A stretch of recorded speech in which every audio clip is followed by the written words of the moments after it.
Bonjour et merci de nous retrouver pour la foi prise au mot, consacrée aujourd'hui aux écrivains catholiques.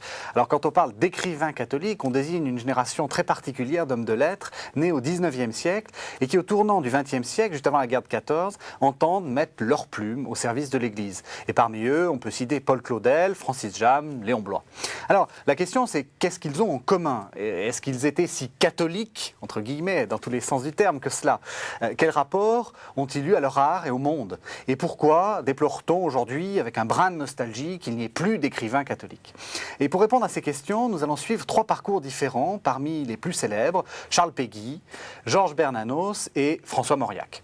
Et pour nous accompagner dans leur vie et dans leurs œuvres, je reçois aujourd'hui Claire Daudin, qui vient de faire paraître un livre au Cerf, au titre provocateur, « Dieu a-t-il besoin de l'écrivain ?» Claire Daudin, bonjour. Bonjour. Alors, on va donc suivre plus ou moins ces trois écrivains à la trace, si on peut dire. On va commencer par parler de leur vie, de leurs œuvres, et après on va essayer de se poser cette question, qu'est-ce que ça fait, qu'est-ce que c'est qu'être écrivain catholique? Alors, je vais vous proposer de les prendre dans l'ordre traditionnel, qui est en fait l'ordre traditionnel de leur mort, c'est ce que vous montrez. On va commencer par Péguy, ensuite on va parler de Bernanos, et ensuite de Mauriac. Alors, ce que vous montrez bien dans votre livre, c'est que ces trois écrivains qu'on estime de trois générations différentes, en fait, sont quasiment contemporains. Tout à fait. Parce que Péguy, ils ont 10 ans de différence à peu près. Oui, une petite quinzaine d'années, en effet, entre la naissance de Péguy et celle de Bernanos, alors qu'effectivement, leur mort s'échelonne et font de Péguy donc un écrivain qui meurt au tout début de la Première Guerre mondiale, donc un écrivain du début du XXe siècle. Quant à Bernanos, il meurt en 1948. Donc première moitié du siècle, et Mauriac, lui, sera présent parmi nous jusqu'en 1970, donc il aura un parcours d'une longévité remarquable, et du coup une situation un peu différente de celle des autres, puisqu'il est vraiment encore notre contemporain, et le contemporain d'une société qui est très proche de celle dans laquelle nous vivons aujourd'hui. C'est ça, alors que Péguy il est plutôt avant-guerre. Enfin, Mauriac a connu tous les bouleversements du XXe siècle. Alors donc on va commencer par Péguy quand même, selon la chronologie traditionnelle. Alors Péguy, un peu d'image d'Épinal, une enfance pauvre, l'école normale, enfin, racontez-nous un peu tout ça. Péguy, c'est le boursier de la République. Péguy est en effet né dans un milieu très modeste, puisqu'il était l'unique enfant d'un foyer d'artisans.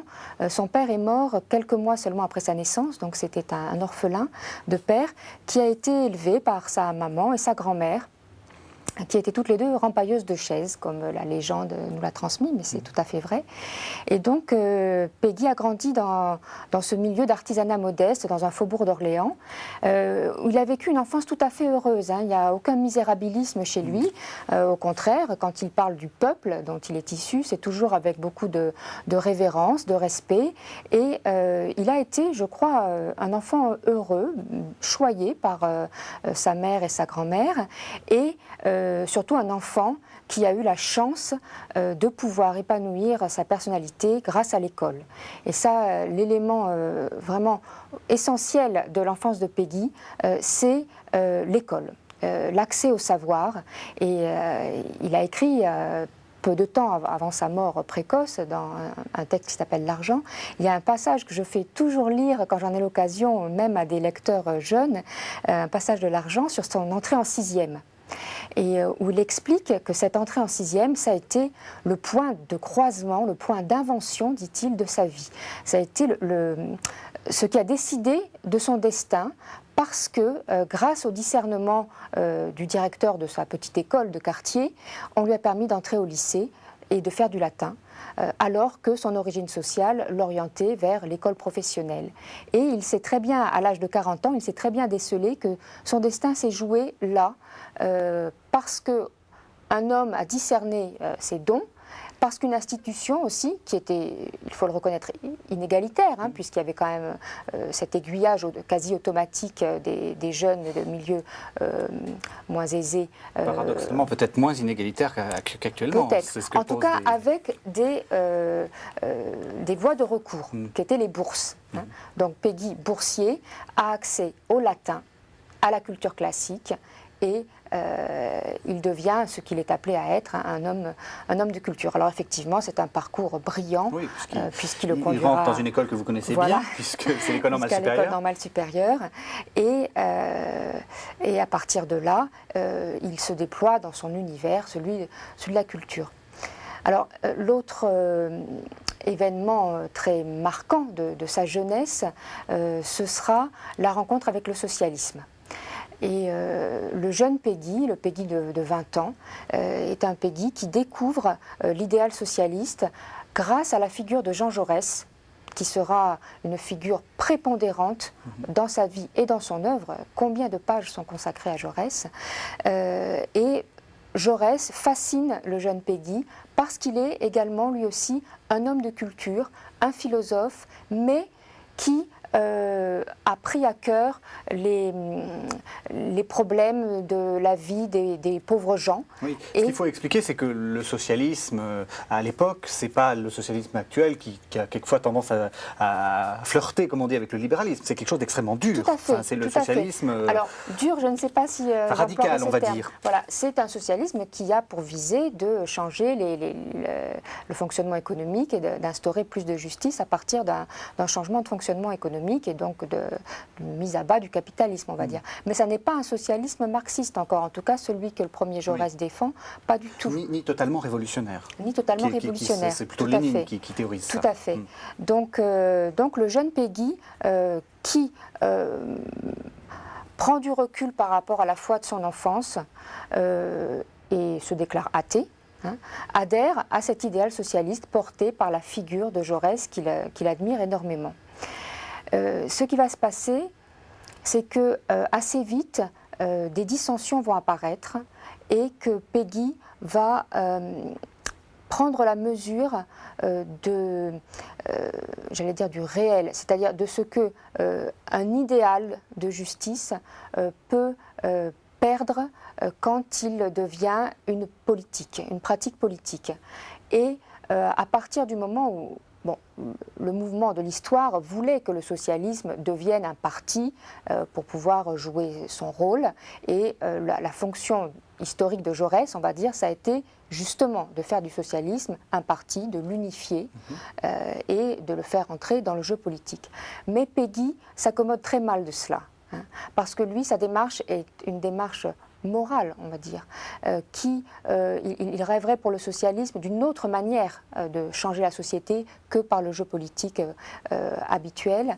Et sans entrer dans les détails, on peut dire que le moment de la rupture, c'est un congrès qui a lieu donc fin 1899, au cours duquel sera voté en quelque sorte un principe de censure pour tous les journaux qui se réclament du socialisme.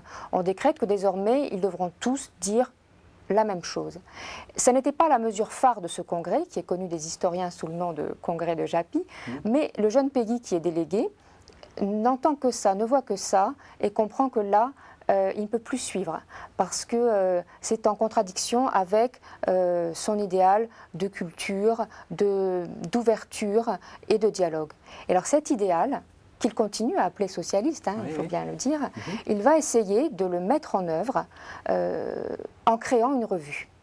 Et c'est la grande aventure des Cahiers de la Quinzaine, qu'il va fonder en 1900, cédant de l'argent que la dot de sa femme mettra à sa disposition, puisqu'il est déjà marié et jeune père de famille.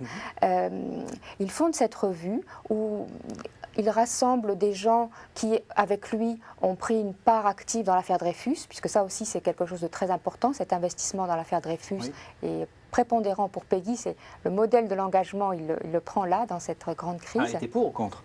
Alors, il était pour défendre Dreyfus, il était pour contre la raison d'État, la vérité, la justice. Voilà. Et il a beaucoup, il a mis toute sa fougue de jeune homme dans ce combat-là. Et donc, avec des amis dreyfusards comme lui, il va fonder cette revue, mais qui est son œuvre personnelle. Il aura des collaborateurs, mais c'est quand même lui qui fonde cette revue. En gros, c'est lui qui écrit tout. C'est pas toujours lui qui écrit tout. Non, il a des collaborateurs, mais ce qu'il me semble très important à dire, c'est que toute l'œuvre de Péguy paraît dans les cahiers de la quinzaine. Tous les cahiers ne sont pas constitués de textes de Péguy, mais tout ce qu'il va écrire, jusqu'à sa mort, paraît dans sa revue. Ça, c'est très important, parce que ça veut dire que les textes de Péguy sont conçus pour paraître régulièrement, tous les 15 jours à peu près, destinés à un public qui est un public d'abonnés, donc un public de fidèles, on va dire, et aussi un public avec lequel on peut dialoguer, qui peut réagir. Alors évidemment, du coup, l'œuvre de Péguy de son vivant n'aura pas une immense répercussion, parce que ça reste un peu cantonné au cercle des abonnés, mais en même temps, elle se conçoit toujours comme en dialogue avec les adversaires éventuellement, avec les lecteurs, soutenus par une communauté de lecteurs, et ayant une présence dans le monde des idées qui est celle d'une revue. C'est très particulier, mais ça dit beaucoup de choses sur l'engagement déjà de Péguy intellectuel dans la cité. C'est un gérant de revue. Le christianisme revient, enfin, quand est-ce qu'il revient à son christianisme d'enfance? Quand est-ce qu'il revient à son christianisme d'enfance? Tous ces mots, il faudrait les commenter, Bien mais parce que revient-il, arrive-t-il jusqu'au christianisme?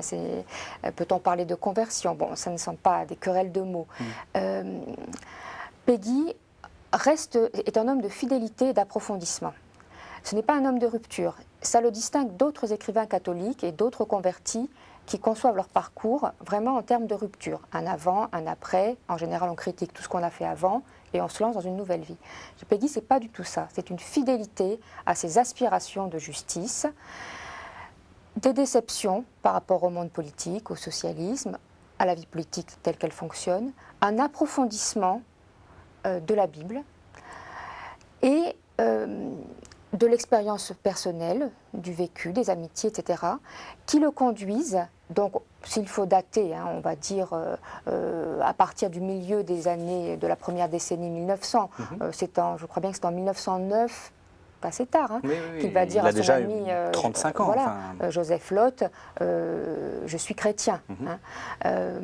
Bon, c'est un approfondissement dans une fidélité, mais la charité qu'il ne trouvait pas chez les socialistes et qui pourtant était pour lui le moteur principal de ses engagements, il la trouve dans le christianisme. Pas forcément dans l'Église, mais on verra en parler justement. Mais pour ça que je disais, il n'était pas très catholique. Il était en tout cas, il était chrétien, et il va, à partir du moment où il reconnaît que la source de tout ce qui a motivé son engagement jusque-là, c'est l'Évangile, eh bien, tout ce qu'il écrira sera marqué par cela, et tous ses écrits deviendront ouvertement chrétiens à partir donc, des années 1910. Oui, c'est les grands textes sur Chartres, sur l'espérance, voilà, les poèmes qu'on connaît très bien. Et même ces textes de philosophie, ces essais, ces écrits polémiques sont empreints de cette profession de foi et de cette, on va dire, de cette démarche d'intelligence de la foi dont on parlera peut-être aussi plus tard. Alors, donc, sa carrière est interrompue brutalement puisqu'en 14 il s'engage alors qu'il est plutôt vieux et qu'il est père de famille.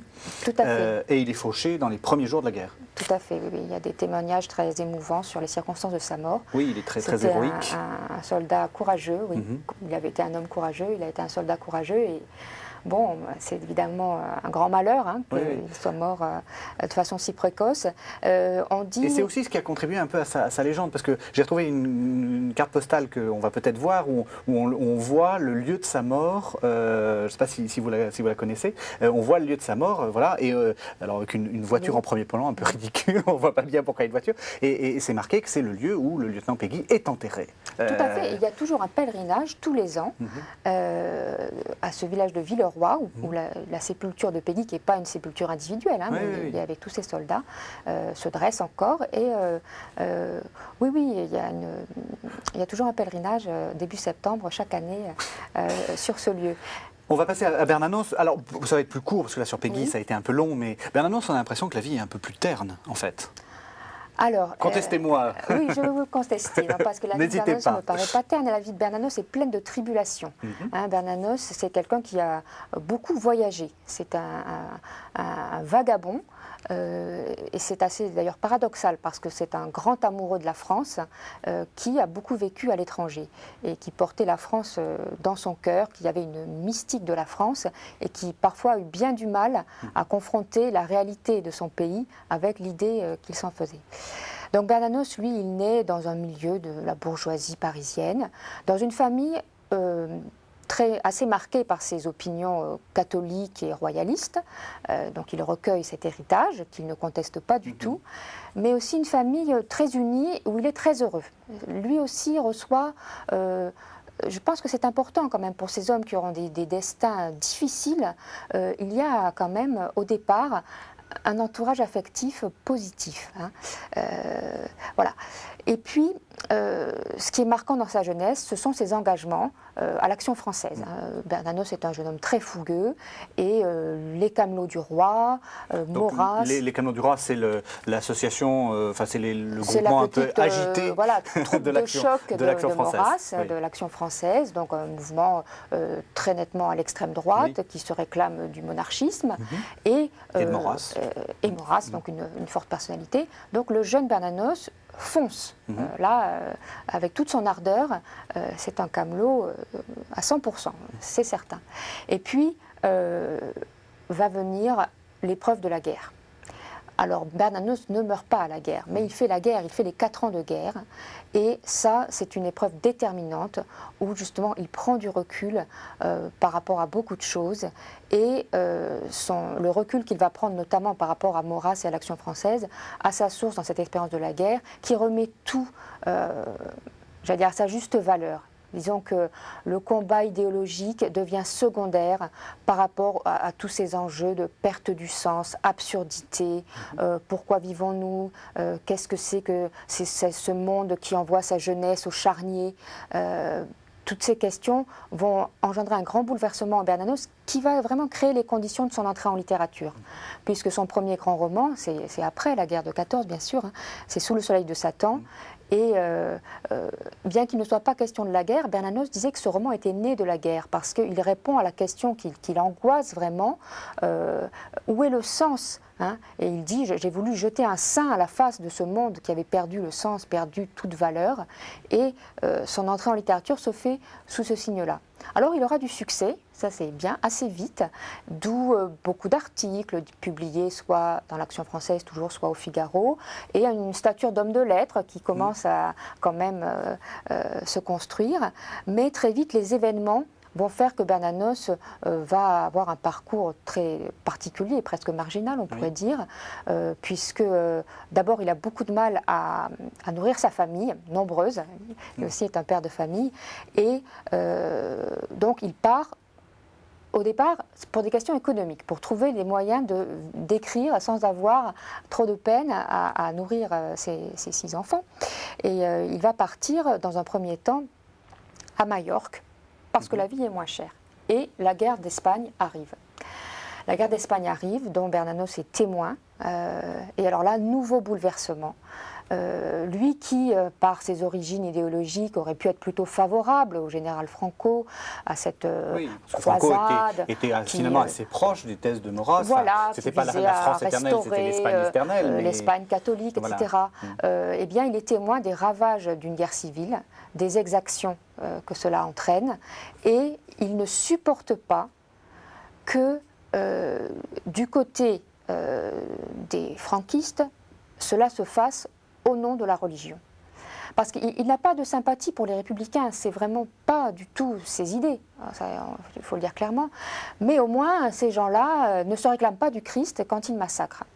Et donc, très ébranlé par ce qu'il voit, il va écrire un texte d'une grande violence qui est encore très célèbre de nos jours, qui est Les grands cimetières sous la lune. Un texte superbe, voilà, absolument superbe. Où, un texte plein d'imprécations, avec beaucoup d'attaques, notamment de l'épiscopat espagnol, et où il dit tout ce qu'il a sur le cœur. Et forcément, ce texte va être un texte de rupture par rapport à sa famille politique. Et à partir de ce texte, on peut dire que Bernanos assume sa solitude et n'écrit plus en référence à des idées politiques, mais selon son fort intérieur et en se réclamant de sa foi. Et ensuite, il repartira au Brésil, peu avant les accords de Munich, parce qu'il sent que l'Europe bascule, que les totalitarismes sont hégémoniques, hein, et que la France n'y échappera pas d'une manière ou d'une autre.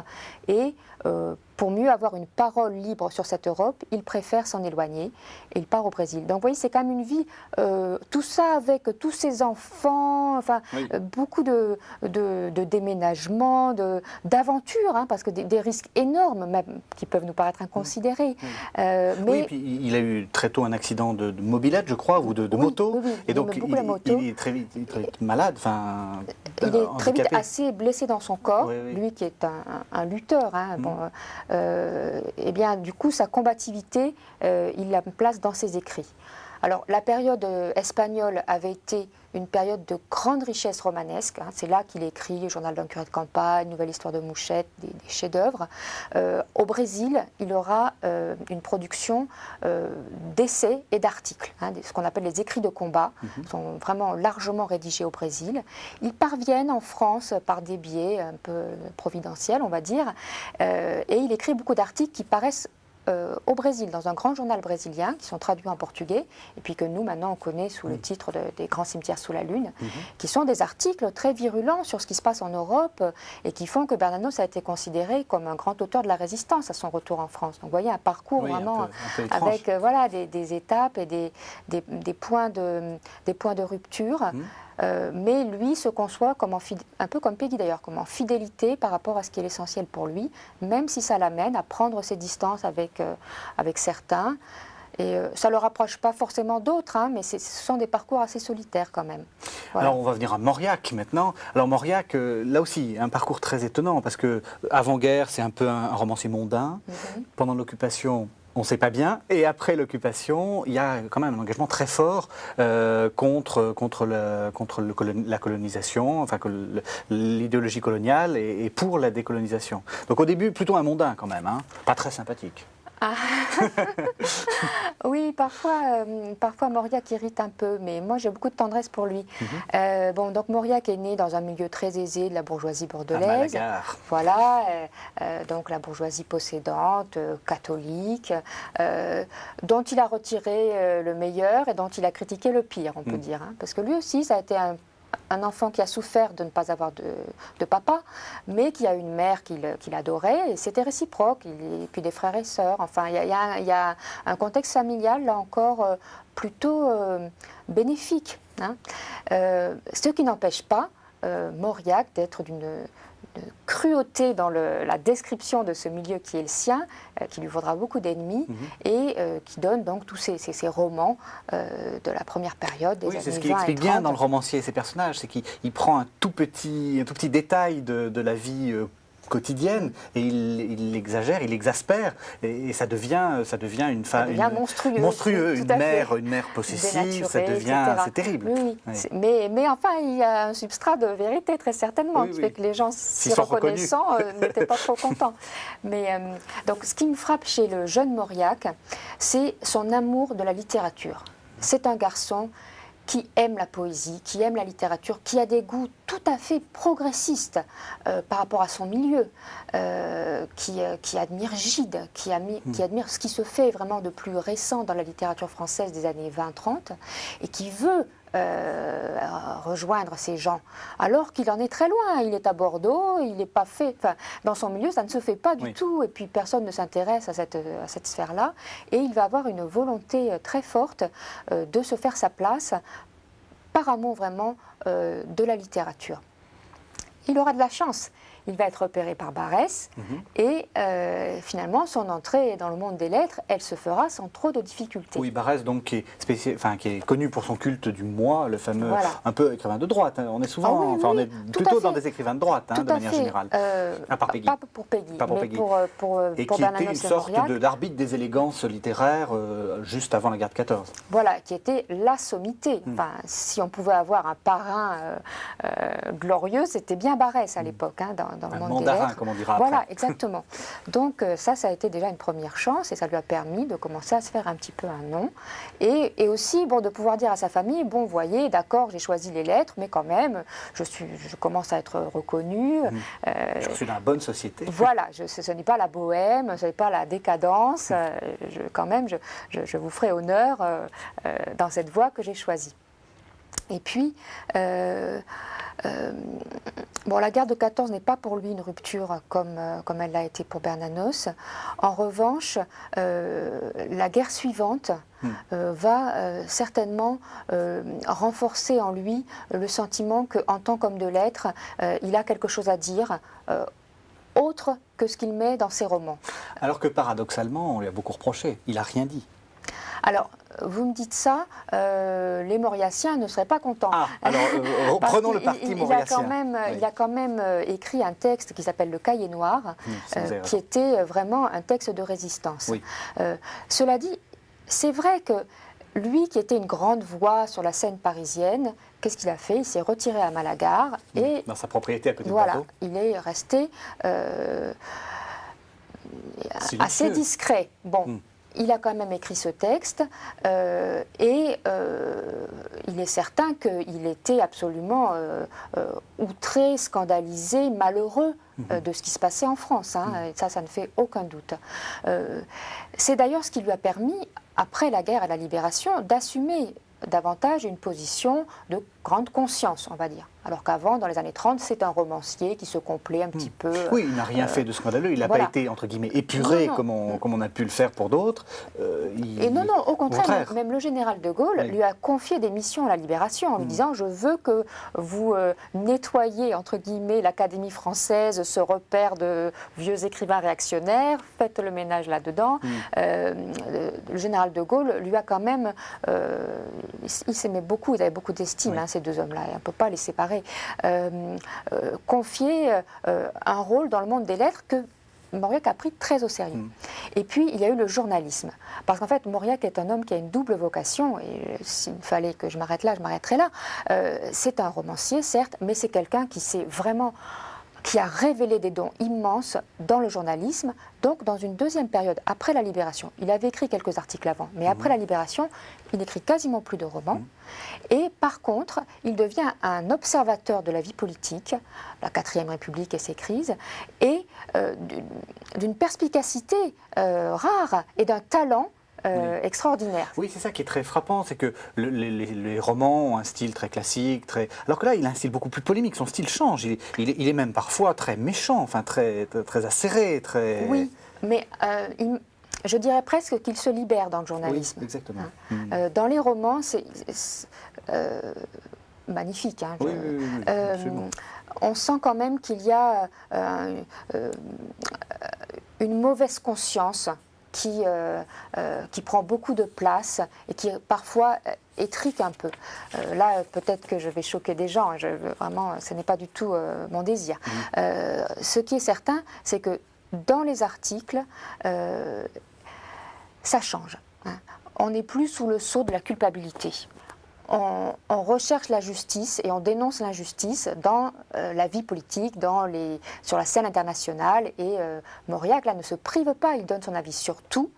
Et c'est un avis, et là, il faut le dire, c'est à son honneur, qui se réfère à sa foi.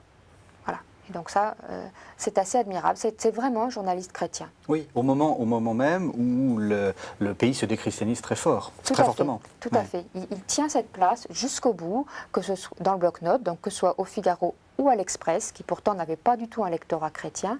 Il tient cette place du commentateur, de la voix chrétienne sur l'actualité, qui, quand il n'est pas d'accord, le dit en référence à sa foi. Alors, bien sûr, ça peut se discuter. Toutes les prises de position de Mauriac ne sont pas forcément les meilleures. Enfin, ça dépend, libre à chacun de les interpréter. Oui, mais en tout cas, il a le courage de les avancer en référence à sa foi dans un monde médiatique où il est bien le seul à le faire. Alors, cette première partie un peu longue d'émission va nous permettre très vite de parler de ce qui était la question. Qu'est-ce qu'un écrivain catholique? Parce qu'on voit bien à ce que vous racontez que finalement, un écrivain catholique, c'est tout sauf quelqu'un d'enfermé dans sa tour d'ivoire. C'est quelqu'un d'engagé. Tout à fait. Surtout si l'on prend le cas de ces 3 auteurs que j'ai voulu mettre à l'honneur. C'est un écrivain, me semble-t-il, qui va essayer d'être en cohérence. C'est-à-dire qui ne va déjà pas concevoir sa vocation littéraire comme quelque chose qui l'isole du monde, et qui va essayer de la vivre en dialogue avec les autres, dans le réel, dans la société, et donc en assumant une prise de parole qui sorte un petit peu du champ de la littérature. Oui. Donc on l'a bien vu chez Peggy, qui en fait écrit de manière est passé du socialisme à quelque chose d'un peu différent, qui est difficile à définir, mais qui est engagé contre les exclusions, pour les pauvres, etc. On le voit aussi chez Bernanos. Alors je vous propose une petite citation qui justement disons, détruit un peu l'image de Bernanos, écrivain un peu au cœur sec, etc. Il dit « Les vrais ennemis de la société ne sont pas ceux qu'elle exploite ou tyrannie, ce sont celles qu'elle humilie. » Et on voit bien le côté profondément chrétien. L'importance, c'est l'engagement en faveur de non seulement pas que des pauvres, mais de ceux qui sont exclus. Et à propos de cette citation, je rebondirai sur un très beau titre d'un texte magnifique de Bernanos qui s'appelle « Les enfants humiliés ».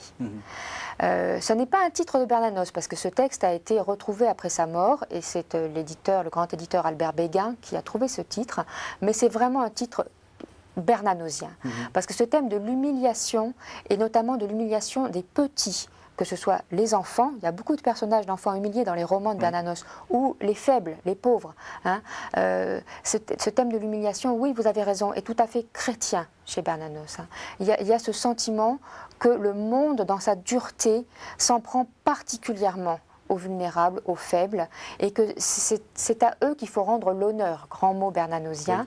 Oui. Et ça, c'est quelque chose que l'on trouve vraiment dans toute son œuvre romanesque ou de combat.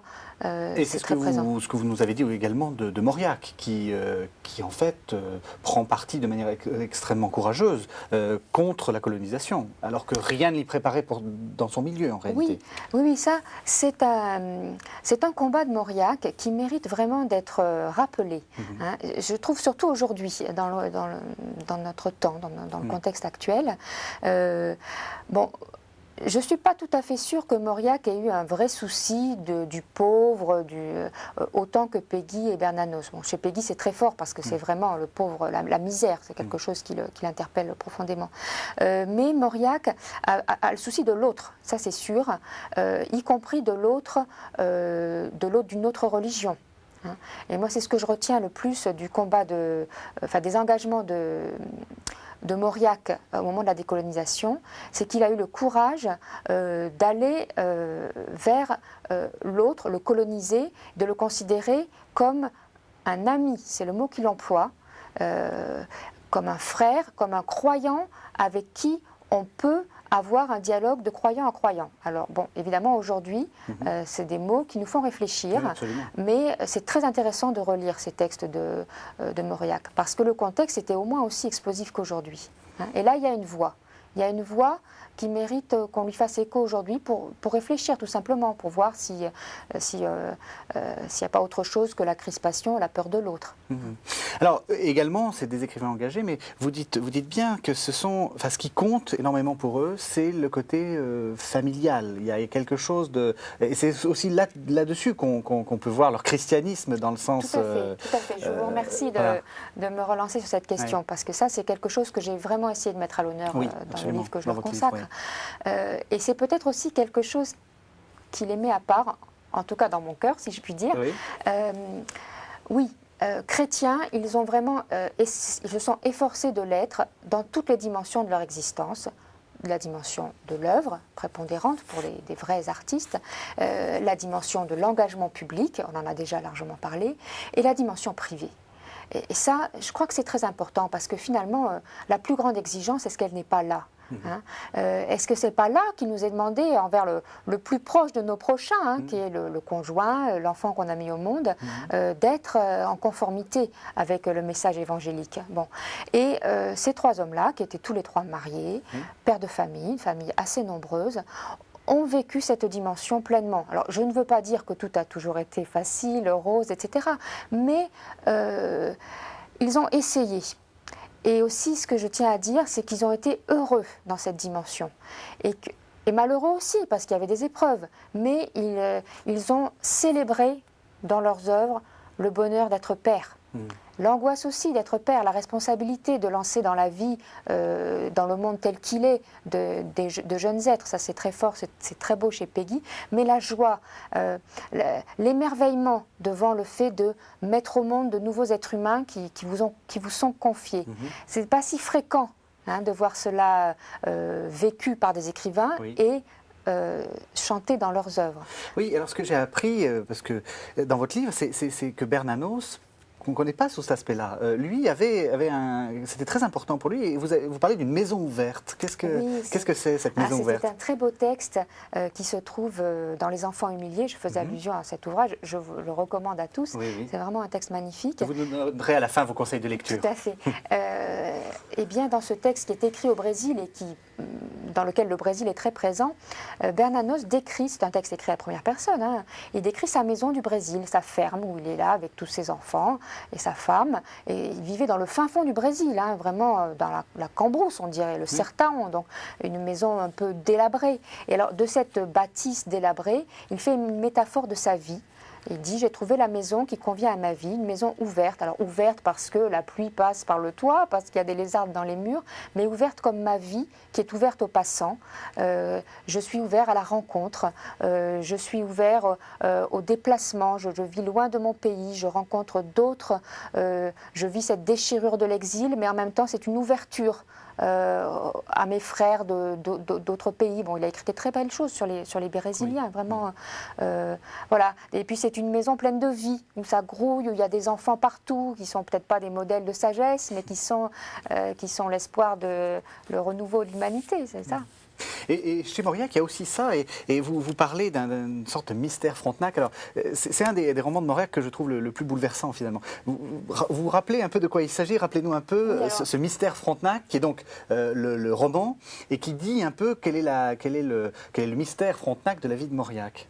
Alors, le mystère Frontenac, oui, c'est un très beau roman de Mauriac, dans lequel il dépeint une famille qui ressemble beaucoup à sa famille. Non pas la famille qu'il a créée, mais la famille, sa mère et ses frères, et où on voit la naissance d'une vocation de poète chez un jeune homme. Et donc il y a toute la célébration des liens familiaux, mais aussi de la nature, ça c'est très important chez Mauriac, hein, du terroir. Et c'est vrai qu'on sent à quel point cela a de la valeur, ces liens familiaux, et dans sa vie, Mauriac lui aussi, il se mariera, aura 4 enfants, même si il n'aura pas forcément toujours beaucoup de disponibilité, la vie familiale reste un lieu privilégié, et les livres sont écrits dans cette maison de Malagar, et il y a beaucoup de très belles photos, il y a beaucoup d'iconographie sur Mauriac où on le voit avec ses enfants, ses petits-enfants, sa femme. C'est très fort, pour moi c'est un vrai témoignage, ça. Oui, parce que finalement ce mystère Frontenac, moi je me rappelle l'avoir lu sans avoir compris ce qu'était ce mystère, et finalement il a fallu le relire. Je ne suis pas très bon, j'ai pas été très fort, mais en fait le mystère c'est l'amour familial. Tout à fait. C'est ça le mystère Frontenac. Et un amour fécond, parce qu'il fait advenir d'autres êtres humains qu'on met au monde, mais aussi parce qu'il permet que des vocations s'épanouissent ou prennent conscience d'elles-mêmes. Voilà. Alors, un écrivain catholique, on a dit, c'est un écrivain un peu prophétique. C'est un écrivain qui vit dans sa famille ce lien particulier. Et puis, c'est quand même un écrivain qui parle de Dieu, non? Bien sûr. Alors, il en parle d'abord, il essaie de montrer des figures de sainteté. C'est ce que vous montrez bien dans votre livre, c'est qu'ils sont tous préoccupés par qu'est-ce que c'est qu'un saint, finalement. Peggy, pour commencer? Ils sont tous préoccupés par qu'est-ce que c'est qu'un saint, oui. C'est à la fois un problème, j'allais dire, esthétique. Est-ce qu'on peut créer un personnage de saint quand on est un écrivain? Et puis plus profondément, c'est une interrogation profonde qui les concerne.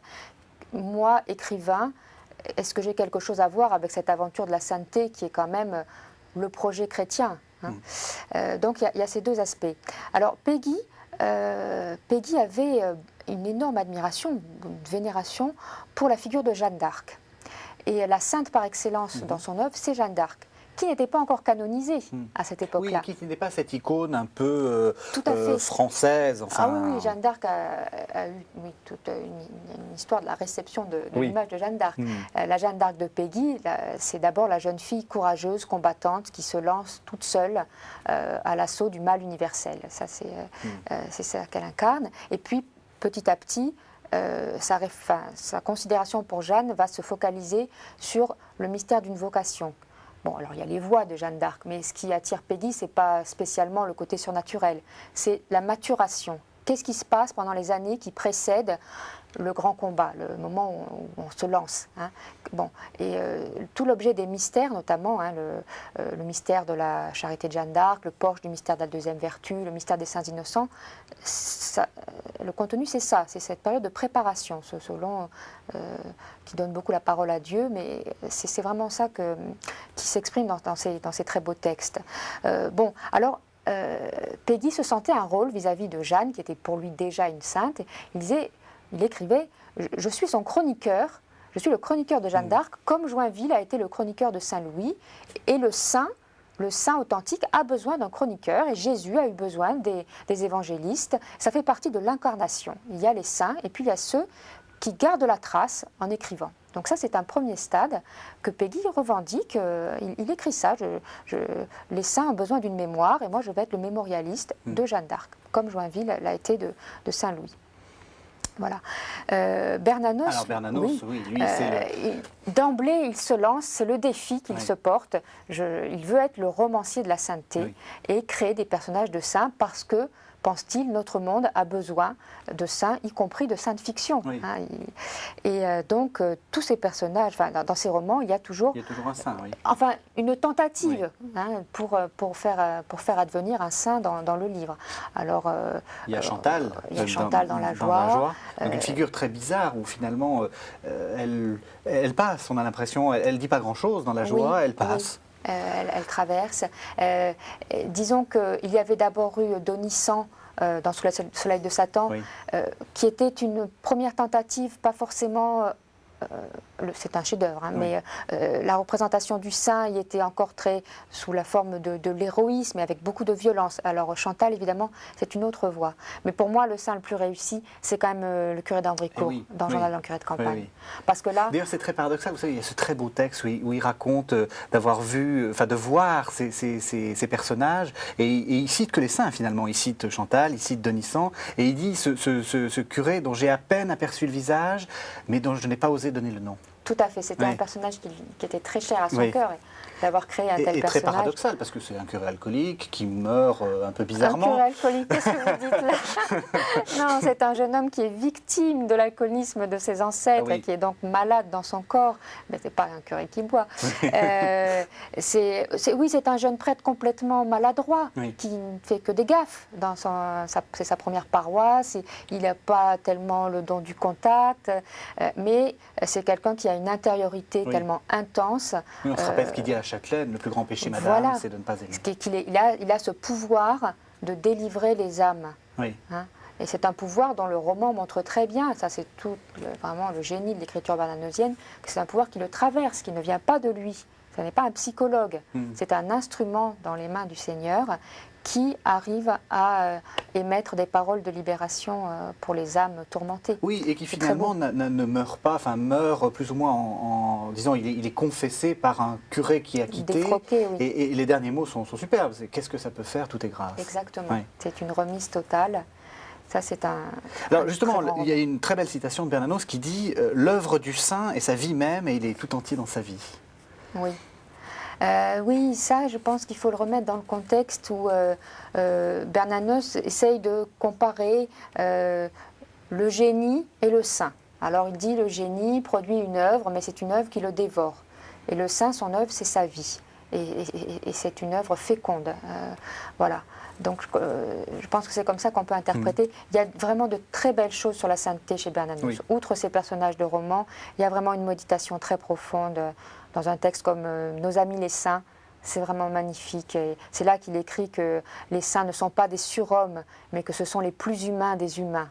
Hein. C'est le projet pour l'humanité, la sainteté. Alors je continue à être provocateur. Moi j'ai envie de vous dire, Mauriac, la sainteté. Ah, la sainteté. Il s'est posé la question, Oui. vraiment, il aurait tellement voulu, lui aussi. Mais Mauriac, son problème, c'est qu'il a une représentation de la sainteté qui la rend complètement inaccessible. Pour lui, les saints, ce sont d'abord ce qu'il appelle les saints crucifiés, à la face brûlée. Ce sont les mystiques qui ont souffert des tourments terribles, toutes choses qu'il se sentait absolument incapable de vivre. Lui qui était quand même un petit peu hédoniste, on va dire, il le reconnaissait. Oui. Mais du coup, avec cette vision de la sainteté, il a beaucoup souffert de se dire « je n'y arriverai jamais ». Oui, on a l'impression qu'il ne prend pas ce virage théologique majeur que prend Bernanos en lisant Sainte Thérèse, en fait. Parce que c'est elle, la sainteté du quotidien, la sainteté plus simple. Et Mauriac, lui, il en reste... Enfin, il n'a pas lu Sainte Thérèse, quoi. Enfin, je ne sais pas, mais enfin, En tout cas, c'est sûr qu'il n'a pas médité. intégré ça. Et en même temps, il y a dans son parcours personnel, bien sûr, une prise de risque, un courage qui font qu'à mon avis, il était beaucoup plus dans le chemin de la sainteté qu'il ne croyait. Hein, vraiment, c'était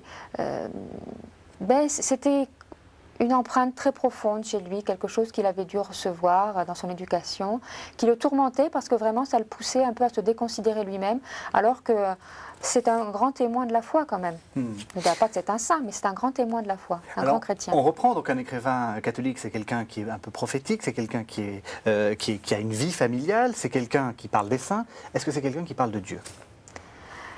C'est quelqu'un qui se demande comment Dieu va parler à travers son œuvre.